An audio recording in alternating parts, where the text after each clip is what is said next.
20 నిమిషములు దేవుని మాటలు విని మనం 7 గంటల ధ్యానంలో వెళ్దాం. మత్తయి సువార్త 5వ అధ్యాయము 44వ వచనంలో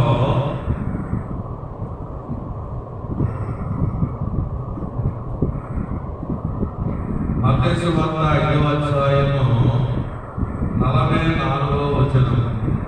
నేను మీతో చెప్పినది ఏమనగా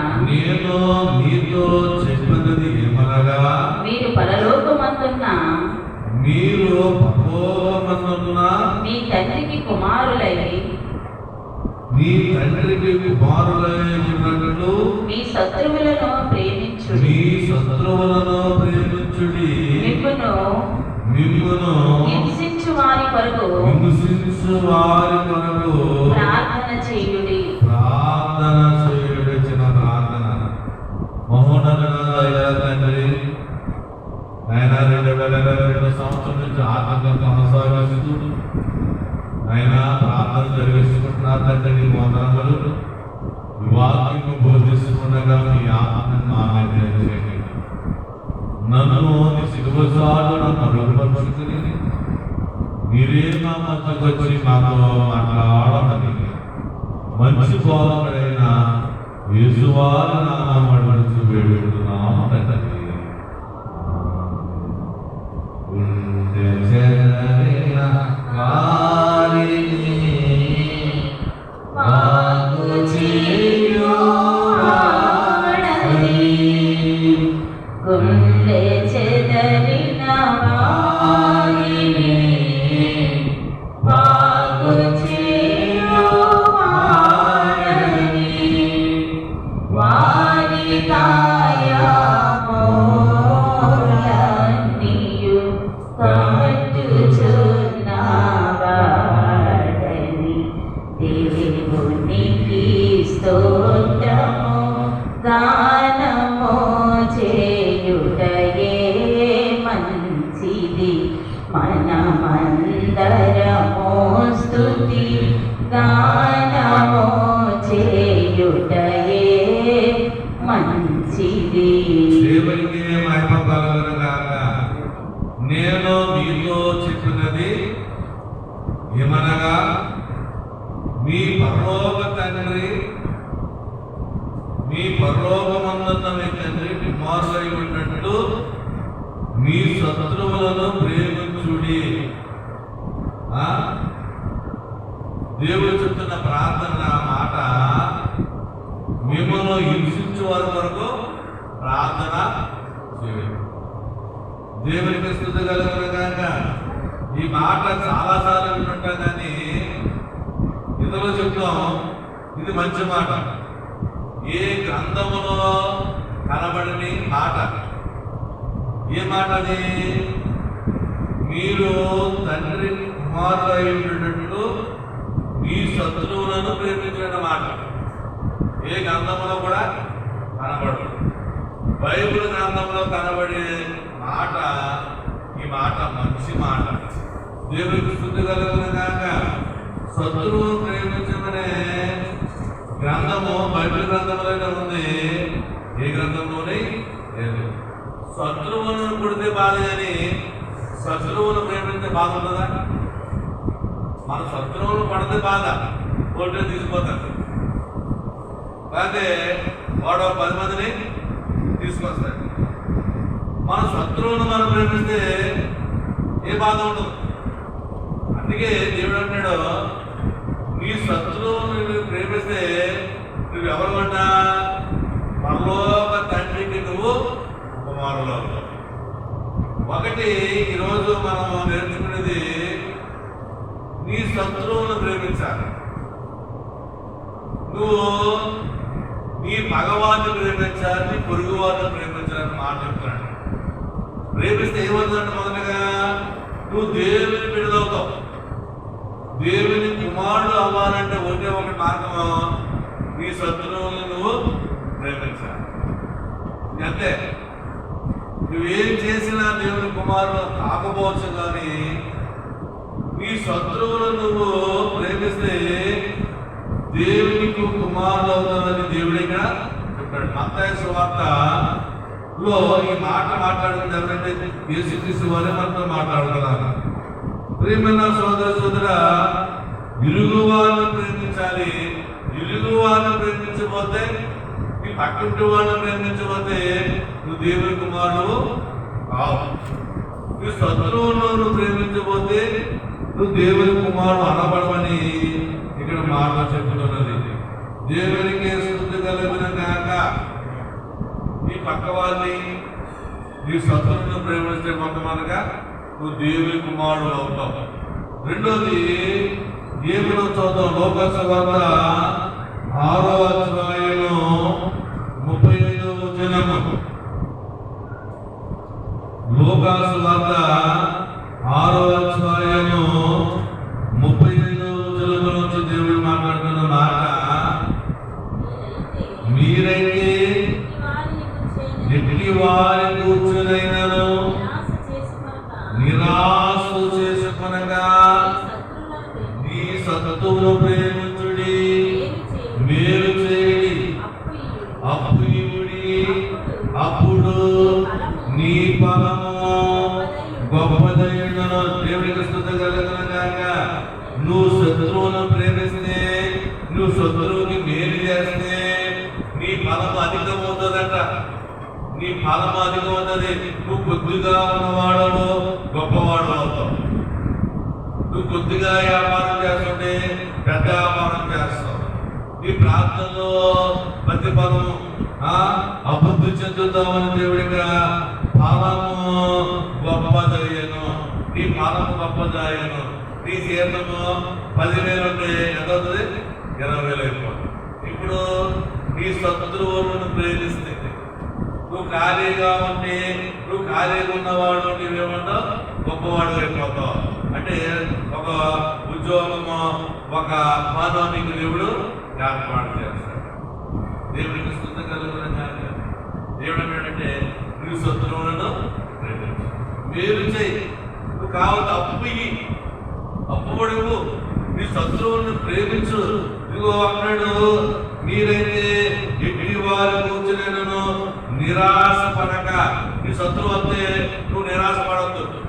నువ్వు శత్రువు కనబడితే అదో అలా చేశాడని నువ్వు ఆలోచన చేయకూడదు. ఎందుకంటే దేవుడు చెప్తున్నాడు, నువ్వు శత్రువును ప్రేమిస్తేనే నువ్వు దేవుని కుమారుడు అవుతావు. నువ్వు శత్రువుకు మేలు చేస్తేనే నీ ఫలమంతుడు పోతుంది. లేకపోతే ఎక్కడేసి మొగలే అక్కడ. ఎందుకు మన జీవితాలు అలా ఉండిపోతున్నాయి? పేదవాడు ఎందుకు ఉండిపోతున్నాడు? ఎందుకు ఉండిపోతున్నాడంటే నీ శత్రువుని ప్రేమించండి. బాగున్న బాగా గోడలు కట్టేసుకుంటాం, అడ్డులు వేసేసుకుంటాం, మాట్లాడకపోవడం, ఇవన్నీ శత్రువుకి శత్రుత్వం చేయడం. శత్రువు ప్రేమించట్లేదు. ఈ లోకం ఏం చేస్తారంటే ప్రజలు శత్రువుని ప్రేమించట్లేదు. ఇంట్లో ఉన్న వాళ్ళని ప్రేమించరు, అత్తగారిని ప్రేమించరు. ఎక్కడ అభివృద్ధి జరుగుతుంది? ఎక్కడ పరమాభివృద్ధి అవుతుంది? అవ్వదు. దేవుడు చెప్తున్న మాట, నువ్వు ఎన్ని ప్రార్థనలు చేయి, ఎన్ని దేవాలయం తిరుగు, నువ్వు ఎక్కడికి వెళ్ళు, ఒకటే నువ్వు శత్రువును ప్రేమించాలి. శత్రువుకి మేలు చేయాలి. శత్రువుకి అప్పు కూడా నీళ్ళు నీకు దేవునికి స్తుతి కలుగును గాక. దేవునికి మహిమ కలుగును గాక. అలాగే మూడోది యోహాను సువార్త 13వ అధ్యాయము 35వ వచనంలోని నువ్వు శత్రువును ప్రేమిస్తే ఏం జరుగుతుందో మరి మూడో మాట విందాం. 13వ అధ్యాయము 35వ వచనం, మీరు ఒకరి ఎడల ఒకడు ప్రేమ గల వారైన ఎడల దీనిని బట్టి మీరు నా శిష్యులని అందుకుందని పిలుచుకుందురు అని దేవునికి స్తుతి కలుగును గాక. నీ శత్రువును ప్రేమిస్తే, నువ్వు ఒకరినొకరిని ప్రేమిస్తే నువ్వు ఎలా ఉంటావంటే నువ్వు దేవుని పెట్టావనుకుంటారండి.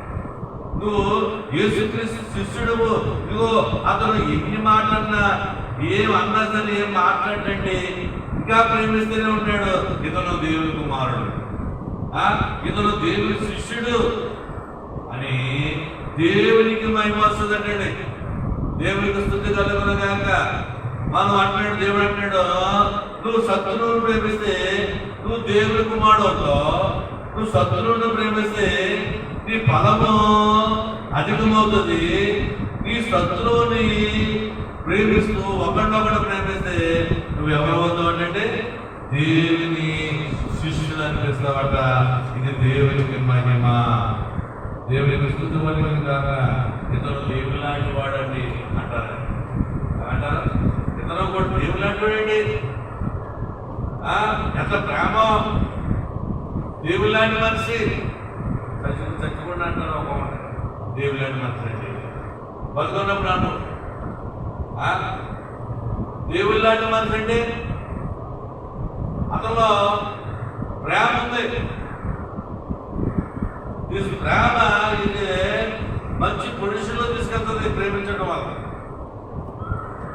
శత్రువుని కొడితే నష్టం జరుగుతుంది, ప్రేమిస్తే నువ్వు దేవుని కుమారుడు.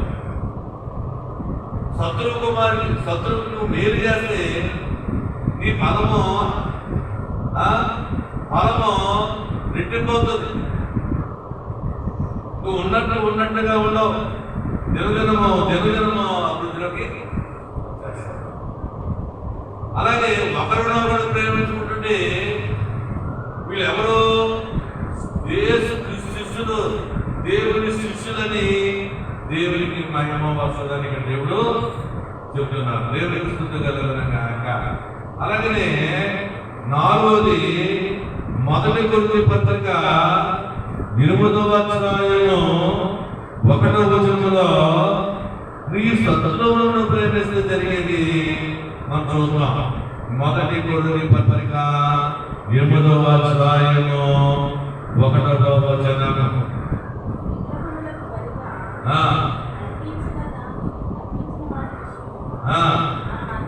మనమందరము జ్ఞానము గలవారని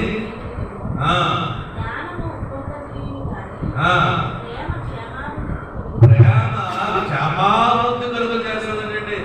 దేవుడికి స్తుతి కలుగునగాక. నువ్వు ఇతరులను ప్రేమిస్తే నువ్వు ప్రేమ కలుగుంటే అది నీకు క్షమాబుద్ధి. నువ్వు ఎక్కడికి వెళ్ళినా క్షేమము, నీకు ఎక్కడికి వెళ్ళినా అది కాపాడుతూ ఉంటుందండి. ఎవరు? ప్రేమ కలిగిన వారు. ప్రేమ క్షమాబుద్ధి కలుగు చేస్తుంది. దేవుడి మాట్లాడుతున్నాడు. దేవుడికి స్తుతి కలుగునగాక. సమస్యలో ఉండవు. క్షమాబుద్ధి అంటే నీ కుటుంబంలో అంత క్షేమమే, సమస్య ఉండదు. నీ కుటుంబంలో వ్యాధి ఉండదు, నీ కుటుంబంలో అప్పులు ఉండదు, అంతా క్షేమం ఉందే. ఇప్పుడు నువ్వు ప్రేమించగలిగితే ప్రేమ క్షమాబుద్ధిని కలుగు చేస్తుంది. ప్రేమ తండ్రి కుమారుడు అనిపిస్తుంది. ప్రేమ నీ ఫలం అధికమవుతుంది. ప్రేమ దేవుని శిష్యులు అనిపిస్తుంది. ప్రేమ క్షేమాబుద్ధి కలిగి. క్షేమాబుద్ధి అంటే మీ కుటుంబంలో రోగాలు ఉండవు, మీ కుటుంబంలో ఏముండవండి, కష్టాలు ఉండవు, అప్పులు ఉండవు, బాధలు ఉండవు, నిత్యము క్షేమాబుద్ధిలో ఉంటాం. దేవునికి స్తుతి కలుగునగాక. దేవునికి మహిమ కలుగునగాక. ప్రియమైన సోదర సోదరా, మనం ప్రేమించాలి.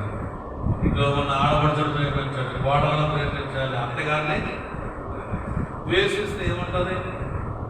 దేవుని కుమారుడు. నువ్వు సంతృప్తిగా ఉంటే నీ పదము అభివృద్ధి,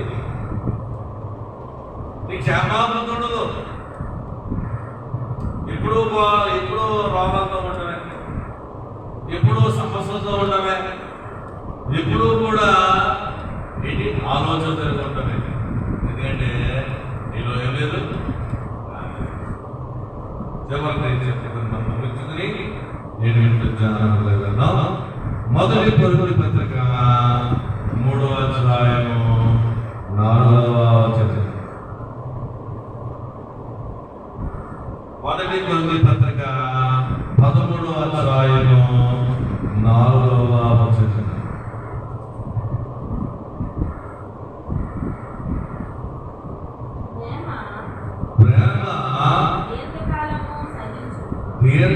దీర్ఘకాలము సహించును, దయ చూపించును, ప్రేమ అక్షరపడదు, ప్రేమ డంబముగా ప్రవర్తించదు.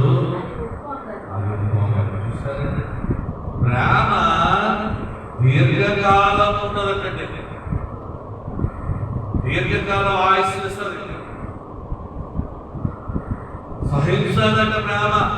కష్టం వస్తే, బాధ వస్తే గొగ్గుడుతుమో భరిస్తావు, సహిస్తావు. ప్రేమ దయ చూపుతుందంటే ఎవరన్నా బాధలో ఉంటే అయ్యయ్యో అయ్యయ్యో బాబోయ్ ఏమైంది అని దయ చూపిస్తుందంట ప్రేమ. ప్రేమ అక్షరపడదు, అబద్ధపడదు, మోసం చేయదు, ఉన్నది ఉన్నట్టుగానే చెప్తారట. ప్రేమ గలవారు. ప్రేమ నమ్మమ్మగా ప్రవర్తించదు, గర్వం ఉండదు. ప్రేమ గలవాడికి తగ్గించే గుణం, తగ్గించుకుంటారంటే ప్రేమ గలవారు. నాకున్నదని, నేను జ్ఞానవంతుడని ప్రేమ గలవాడిని నమ్మమ్మగా ఉండడు. వాడు ఎప్పుడు కూడా తగ్గించుకుని ఉంటాడు. ఉప్పొమ్మదు. ఉప్పొమ్మదంటే ఓ ఉప్పుకు పోడు, గంతులు వేసాడు, కాముగా ఉంటాడు. ఎంత వచ్చినా, ఎంత నష్టం వచ్చినా భరిస్తాడు, సహిస్తాడు. ఏమైనా ఆలోచించరా? ఇంకా చాలా విషయాలు ఉన్నాయి, కానీ నేను 4 విషయాలు ప్రేమగా ఉంటాను. ప్రేమించాలి. శత్రువును ప్రేమించలేదు. పుట్టిన వారిని పట్టలేదు కాబట్టి ఈరోజు ప్రపంచానికి దేవుడిగా. పాపం చేసిన వాడిని శిక్షించడానికి రాలేదు, పాపము చేసిన వాడిని ప్రేమించడానికి వచ్చాడు. కాబట్టి లోక రక్షకుడిగా. ఈరోజు ప్రపంచంలో 800 కోట్ల జనాభా ఉంటే అందులో 650 కోట్ల జనాభా యేసుక్రీస్తు వారు దేవుడని అత్యధికంగా ముద్రవుతున్న గ్రంథం ఏమిటంటే పరిశుద్ధ గ్రంథము బైబిల్. ఏ గ్రంథము కూడా అంత విపరీతముగా అమ్మడవుతలేదు, కానీ ఏ గ్రంథం అవుతుంది? జీవ గ్రంథమైన ఈ బైబిల్ గ్రంథమే ప్రపంచంలో అత్యధికంగా ముద్రవుతున్న, అమ్ముడవుతున్న గ్రంథం.